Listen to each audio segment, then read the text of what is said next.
Okay, video vlog check everybody. Azrael here, and we are back again for another tech content. We are here sa Raffles Hotel in Makati for the launching of Canon Philippines Canon R1 and Canon R5 Mark II. So ito yung mga inaantay ng mga photographers dyan dahil, you know, this Canon R5 is a full frame camera. Lalo na yung R1 na wala pang SRP price namin na-mention, no?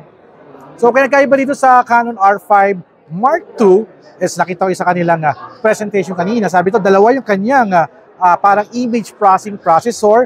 So meron siyang DGIC accelerator tsaka DGIC X processor. Ito yung parang tumutulong para pagandahin pa ang performance ng camera and also quality ng inyong mga output. So meron pa rin siyang dual pixel intelligent AF para sa kanyang fast focusing, auto-focusing siya. Ito yung nagustuhan ko kay Canon, yung kanyang mabilis na autofocus. Subok ko na yan sa Canon R6 Mark I at sa Canon R8. So yung sa kanyang dual pixel intelligent AF, yung sa kanyang action priority is makakapag-capture pa rin siya ng mga tinatarget nito sa mga focusing, at meron siyang advances in register people priority, at meron siyang deep learning tracking. It means that yung tao, kahit matakloban siya ng something na moving, still nakafocus pa rin din siya. So si EOS R1, na-mention dito, no, the Canon's first R series flagship camera. It's a full frame na mayroong key photo features at 24.2 megapixels siya, at meron siyang in-camera upscaling up to 96 megapixel na mayroong ISO up to 102,400 na ISO, at meron siyang up to 40 frames per second. Ganun kabilis siya. At meron siyang pre-continuous shooting, and meron siyang eye control, yung kanyang eye control autofocusing, which is tina-target niya yung mga people or mga tao doon sa kanyang pag-focus, no, naka-priority siya, kaya laging focus yung subject niyo, lalo na pag sa tao. That's the Canon EOS R1. Also for video ni R1, no, meron siyang 60K, 60p RAW video, Canon Log 2 and 3, Cinema EOS monitoring tools, at meron siyang simultaneous proxy recording. At meron siyang HDMI Type A terminal, tally lamp, at marami pang iba pa for the R1.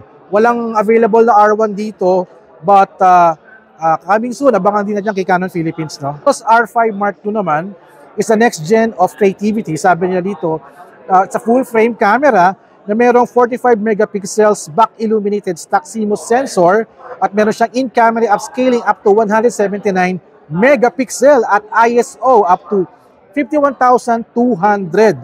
Grabe, with neutral network and noise reduction, at meron siyang 30 frames per second. Mas lamang ng 10 lang si R1, no? At syempre, meron siyang pre-continuous shooting and also eye control autofocusing, si R5 Mark II. At it can shoot up to 80K 60p raw video, at meron siyang 40K, at meron siyang 4K 120p with audio and video shooting.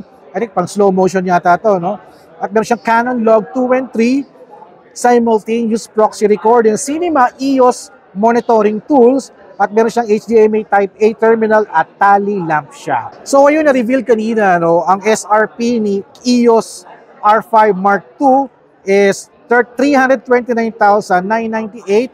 That's the camera with the 24-to-105 RF lens. For the body only, it's 249,998. So meron siyang kasamang free, Human 512GB na CF Express memory card. So that's it. So meron siyang, sa mga camera na to, meron siyang 41 RF lens na magagamit at 8 RF cine lenses. So ayun ang presentation nila kanina. Kinopya ko lang sa presentation sa live stream. But if you're interested, baka lalabas na rin to sa, I guess, sabi kanina, yung setup nila, yung tsaka yung camera, baka dali nila sa Wedding Photography Summit o WPPP, the event naganapin sa Trinoma di September 13 to 15. So abangan nyo, pumunta kayo doon, malamang nala-out ko itong video na to. No? So okay, let's do a hands-on test. Check natin yung camera at testingin natin, hands-on natin yung Canon R5 Mark II. Alright, let's do this. Alright, let's do a quick walkthrough or hands-on with the Canon EOS R5 Mark II. Grabe, 323,000 pag kasamang lens na 24-105. So this is the camera. Super laki, super bigat kanyang sizes. So napansin ko dito, they have here the USB Type-C, HDMI out. Ayan, nandyan siya. Meron siya ditong headphones and microphone 3.5mm.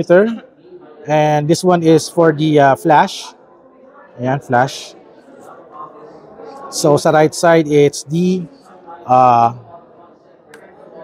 CF card, tsaka yung SD card slot niya. Ito yung SD card ko nakalagay dyan. So pwede kang mamili kung sa CF card ka or sa SD card kang mag-save ng images mo. So medyo ang ganda nung 28-70 na f2 lens. Super ganda, super ganda. So ito yung operations niya, style niya, no. Ito yung on, ayan, nanginig siya bigla, no, pagka inaano ko o pag off wala. Yun, para may tumutulak sa loob, Bubukas na yung kanyang shutter. So ito yung monitor niya.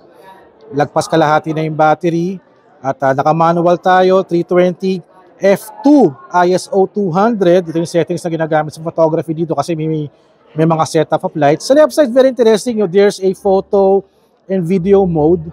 So pag nag-video ka, syempre yung SD card ko sinabi hindi daw kaya for 119p movie. So dapat 30 fps lang tayo kasi very high speed yung kanyang video. So maganda, meron siyang trigger dito for photo and video. So rate, di ko alam itong rate na to, but may rate dito. Menu, for the menu, ayan, usually the style ng menu, dial, tsaka itong joystick niya. Yan ang control niya. May magnifier, information, details.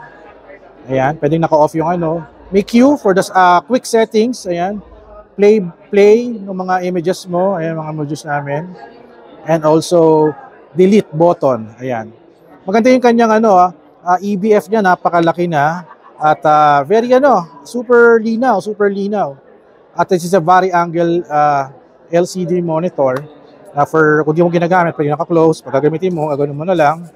At also, pwede rin siya for taking selfies. Selfie ako dito kanina using since naka 28mm, kayang-kaya naman ng Canon EOS R5 Mark II. Also, there's a tripod screw here. Ayan. And for the battery, hindi ako familiar sa battery ng I think similar din pero sa ibang camera ng Canon, mga R series. O ito yung dedicated to, bago. It's a different battery. It's a new one. May compatibility rin po siya sa mga ibang R series. Sa R series, mga R5, R6, pares sila or pang higher lang? Depende po sa model Depende sa model. So ayan, meron siyang another USB Type-C for the firmware installing yan. Kaya meron siya. Yung mga nakita sa TikTok na naglalagay dito sa power bank, mali yun. Hindi yun totoo. Pang firmware yan. So basically, it's very easy to use at very, syempre, 323,000. Super ganda, it's for the professional level. But if you're a hobbyist, talagang mag-level up ka with this camera. Okay, let's do a hands-on test. Mag-photoshoot na tayo. And let's check it out the performance of the Canon R5 Mark II. Alright, let's do this. Naubos na yung black. White na lang. Mag-order na daw. Baka hindi na tayo umabot sa payday sale. Shoot lang ako. Kakalabas niya lang Monday.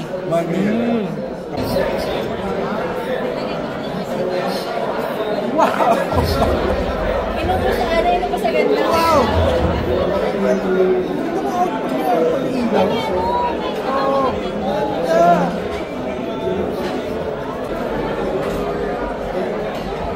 Astig, grabe.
So, ito yung kaninang nag-testing tayo, no? Photoshoot. Na-try natin dito yung Canon R5 Mark II. At ito yung pinang gusto ko mabigyan ng magandang photoshoot din eh. May wedding ditong setup. Here's Ted Claudio shooting. Ayan. And on the side here is a Japanese setup. So, try din natin yung camera nito. Here's Ted Claudio with the R5 Mark II.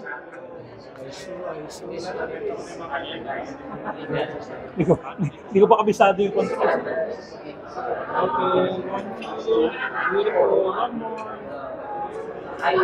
Walang flash, walang flash. Hindi nakaano yung flash niya. Si Andre next. Go. Dito ka, dito ka. Larong-laro Sige pa, sige pa, sige pa. Yung budayo ko yata, blurred. Bakit nagalaw?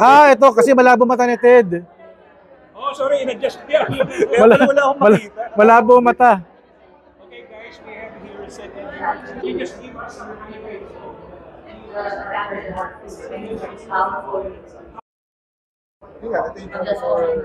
ito yung EOS R5 Mark II. Other one?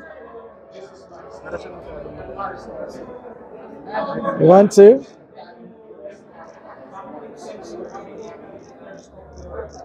Kaya-kaya palang ka medyo continuous, kayang-kaya naman din pala eh. Nice! Nice, nice, nice. Continuous tayo dito. At lipat ako sa kabila para may iba naman ang angulo natin. Natin yung itsura na niya pag sa kabilang sa... Oh, ang ganda din, grabe. Nice, nice, nice. Yung kay Sir, Ay, kay Andre. Yeah. Tsaka kay Ted. Ito pala yung phone ko pala sa kabila.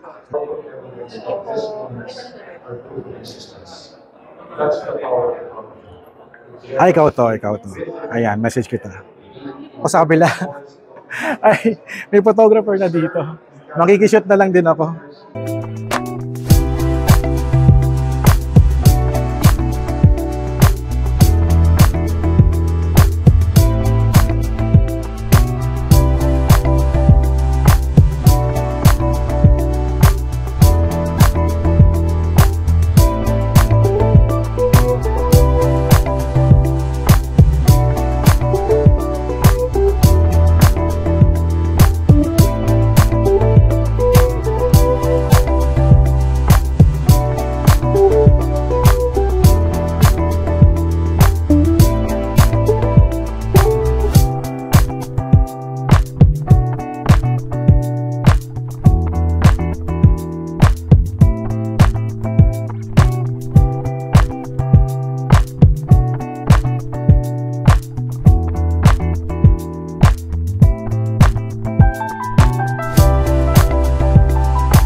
I'll end now my video here. So thank you so much guys for watching. So watch out for the Canon Philippines mga announcement for the availability nito. Okay lang. Baka pwede na mag-order. So check it out yun na lang.